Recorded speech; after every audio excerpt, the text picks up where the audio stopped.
have a very special guest today on the show. Mahesh Nandurkar, Head of Research and MD at Jefferies India, is joining us. Mahesh, welcome. An absolute pleasure to speak with you here on NDTV Profit.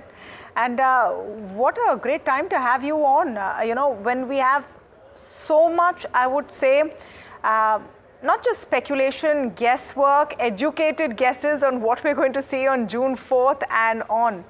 In your view, how big is this event? I mean, right now, up close, yes, 3rd and 4th June seem like the biggest thing there is. But do you think that the story is much larger as far as Indian equities goes? Yeah, thank you for having me here. Yeah, it's a big event as far as the political environment in the country goes. But what we have seen historically, and probably will happen this time around as well, that the markets do come up with their own expectations, and if the actual numbers are somewhat closer to what the market expectations are, then you may not really see any big reaction, from the market side. And looks like at this point in time, the market expectation is somewhere between maybe, let's say, like 290 seats to 305 seats or something like that, for the current ruling party. So any number in between that range, will probably will probably be in line with the expectations as such. But yeah, I mean, any kind of number that is significantly higher or lower than that will obviously cause some reactions. But I still kind of feel that economic cycles are much more stronger, and I think India is clearly on the path of economic growth driven by investment. So I think some part of that story will continue to remain no matter what the outcome is. Mahesh, now I know that's the big picture and all of that, but I have to ask you the question that everyone's asking everyone right now. It would be unfair to my viewers if I didn't. कि आपका number क्या है? What is the number you have for the BJP, for the NDA? No, as I mentioned, the current expectations, is, a number at around 300 or so, for the BJP. Maybe so, basically it looks like the consensus, market expectation is, probably a repeat of what happened 5 years ago, back in 2019. That I think seems to be, the number, I would say at this point in time. Anything sub 300, even if BJP alone is over 272, would it be seen as a disappointment for the market? Yeah, I would think so. It would come across, as a disappointment, in my view, although there would still be a strong and a stable government. And I think that is, all the more the scenario given how big the retail participation has been in the markets, more recently. And, we ourselves have been, quite positively surprised, I must say, looking at some of the numbers. And, if you look at this current year, calendar year 2024, and we now are almost 4.5 months or 5 months, into this current calendar year. And, on an average, we've seen almost $7 billion of monthly inflows into the equity markets from domestic investors. And when I say $7 billion a month, I'm including all kinds of domestic investors, which is investors into the equity mutual funds, whether SIP or non-SIP, direct investments into the single stocks, and also through the insurance and the other institutional segment as well. But on an overall basis, still a number of $7 billion is a staggeringly high number, which annualizes to, as we can figure out, almost $85 billion, in a year. And while, we have been, very bullish, on the structural part of the retail participation and how, Indian average household has been under invested in equities and how that number, should be going up. And it has gone up. But this number of $80 billion plus on an annualized basis is much more than what that sustainable or a predictable number is. And so in that context, there are elevated expectations. So a mere 270 or 280, I think, will probably come across as a disappointment, given where these flows have been.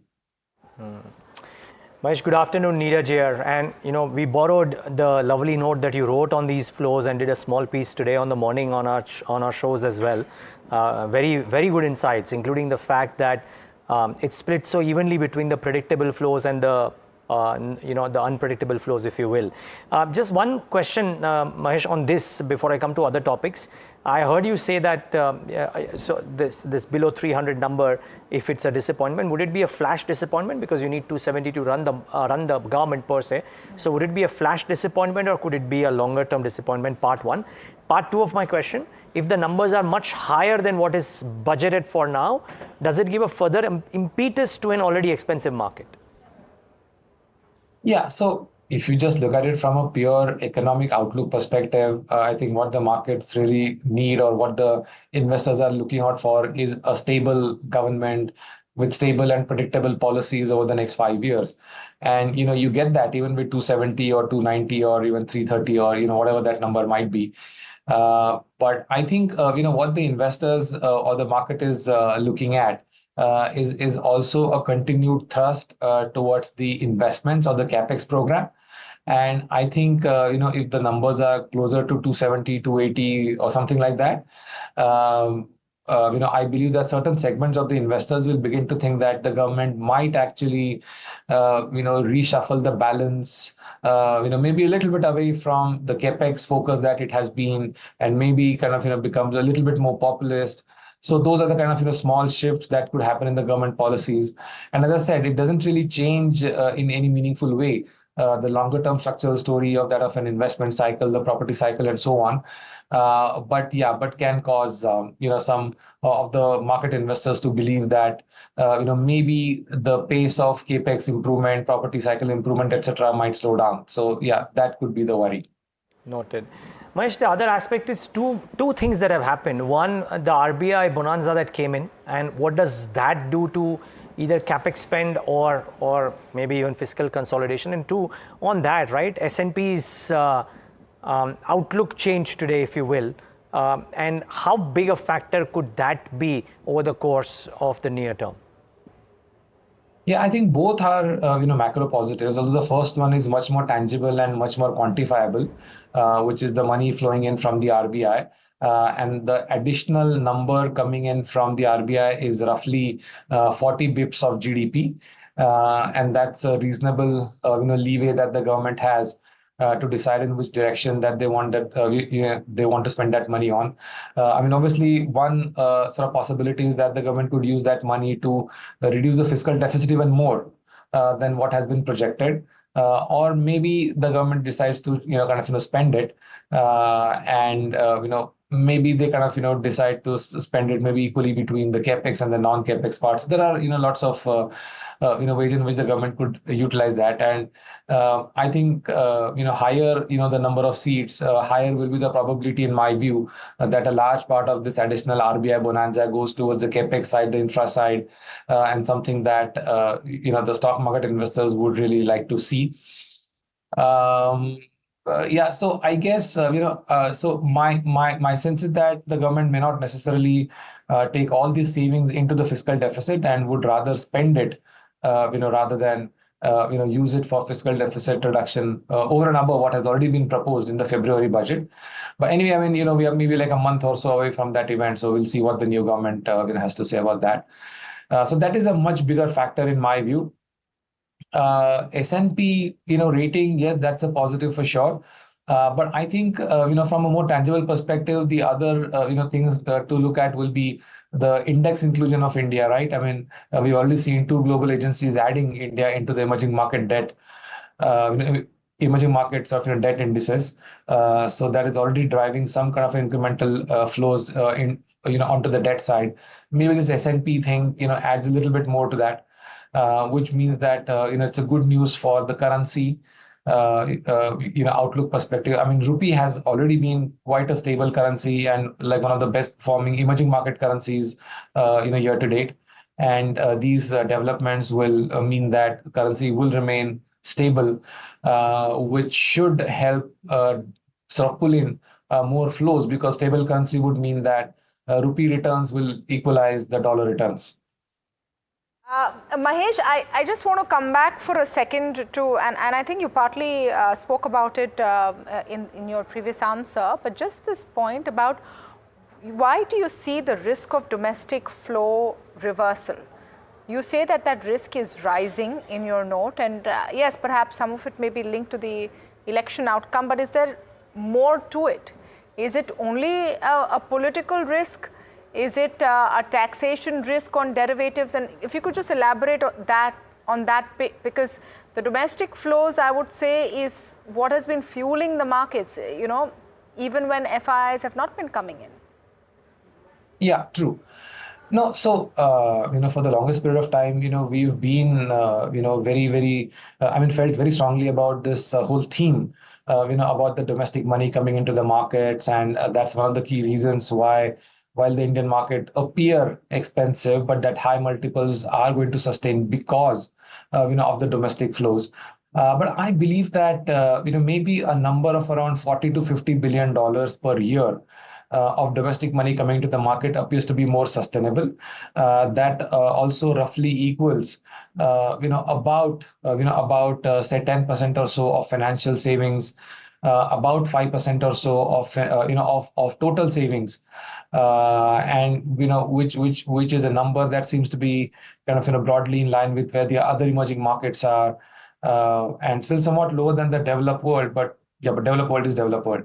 But this current number that we're seeing of almost 80 to 90 billion dollars is like almost 20% of financial savings, 10% of overall savings. These are high numbers, and these are the kind of numbers which are typically seen in developed world, and we are not developed as of now. So my sense is that there is an element of unsustainable flows that we are seeing at this point in time. So I think there is some possibility of those numbers normalizing downwards. What are the triggers for that? Triggers for that could be in the form of maybe some kind of a regulatory action towards curbing of the sort of curbing of the the derivatives market volumes, and maybe if that has kind of some kind of a knock-on impact on some of these small cap, mid cap names, because there has been certain section of investors who have been, going long on these small and mid cap stocks and hedging those risks, with the options market. But if there were to be some additional restrictions on the options market, then it has a knock-on impact on the on the small cap, mid cap names as well. So that's one of the possibilities. So I'm not saying more, so I'm not saying that, it is to do with the political risk. I'm just saying that these numbers on a standalone basis appear to be more than where the stable or predictable number would be. So no, I'm just so sorry, but one more follow, because I find this fascinating. You're saying that as a proportion of savings, the amount that Indians overall are investing is akin to what developed nations do. We are a developing nation, so a return to mean is possible. Is there also a possibility that this sort of outlier behavior is because there seems to be a recent awakening to what equity markets can do for your own financials, and that could develop? Because if you look at penetration of equity as an investment as proportion of population, it's still very, very less. I'm just wondering what the other side of this is. Yeah, sure. No, absolutely. There is no doubt that we are in the middle of this long-term process of financialization of saving. And, there's one big part of household savings which has given the rise to financialization is the gold portion. So our proprietary analysis shows that gold holdings account for almost 15% of the total stock of assets that the Indian households own. So that at the stock level, 15% of stock of the assets of Indian households are in gold. But when you look at the last 5 or 7 or 10 years, and look at in the incremental flows into different asset classes, gold has accounted for only 5%, which means that as compared to historical numbers, almost 10 percentage points of savings are not going into gold, but going to some other financial assets, including the equity markets. And as you rightly mentioned, equity markets have delivered excellent returns, and there is rising financial literacy, and more people are getting aware about what is the stock market, and it is clearly driving more and more investors to come into that segment. And it's actually quite heartening to see that as things stand today, there are about 9 crore unique investors, investing in the Indian stock market. So that's a pretty large number. And, it is very heartening to see that. Yeah, but at the same time, when you look at, some of the, some of the things like, these options market or some of the other, markets, I kind of, believe that a certain section of these investors are probably investing in the markets without really understanding the underlying risks. So I'm quite happy when I see a big jump in the SIP numbers or a big jump in the mutual fund flow numbers, because that is a much more steady state way of investing. SIP is obviously much more steady than the overall mutual funds. But yeah, some of these trend about these single stocks and these options is probably something that we cannot take for granted. True. Mahesh, one final question from mine at least.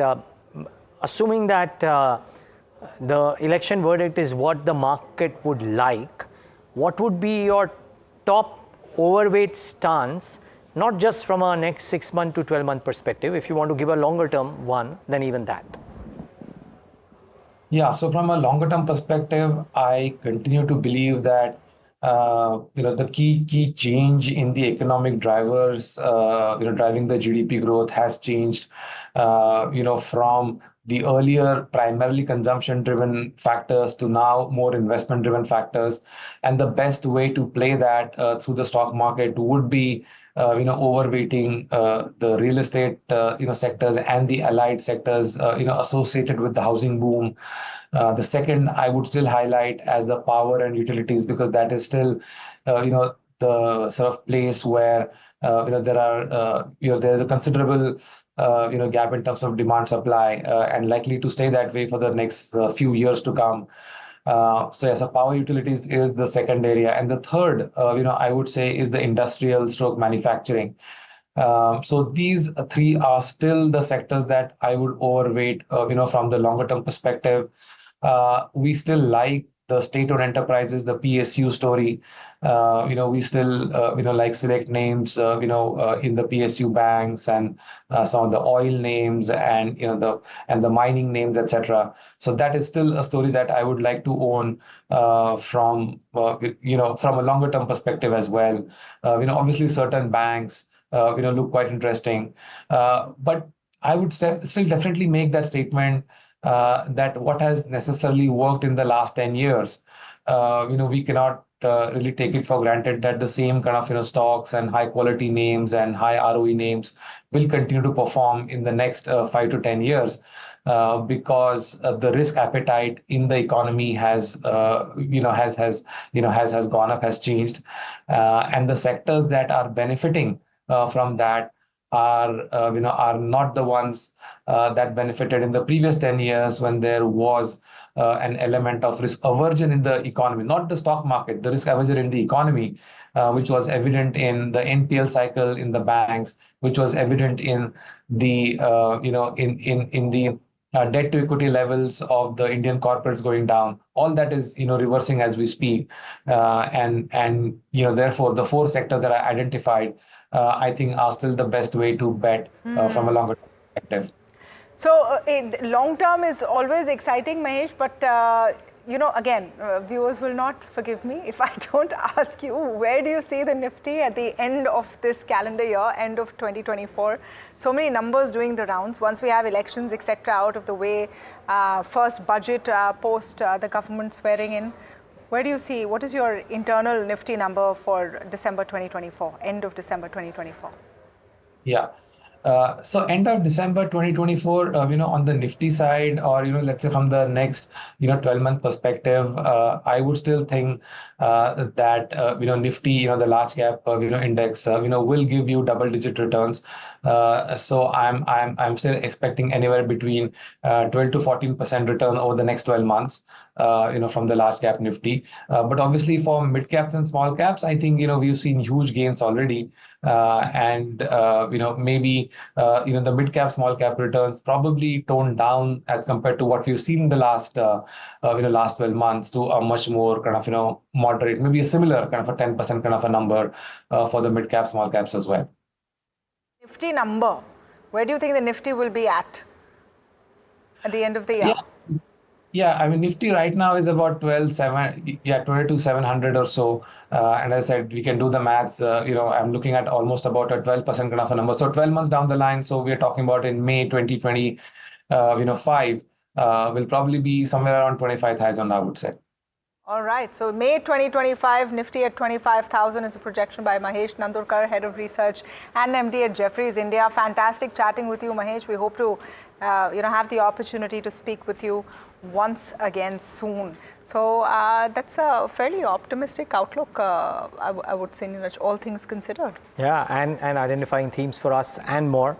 So pretty interesting as to what happens. I think the note on that flows was very, very stable.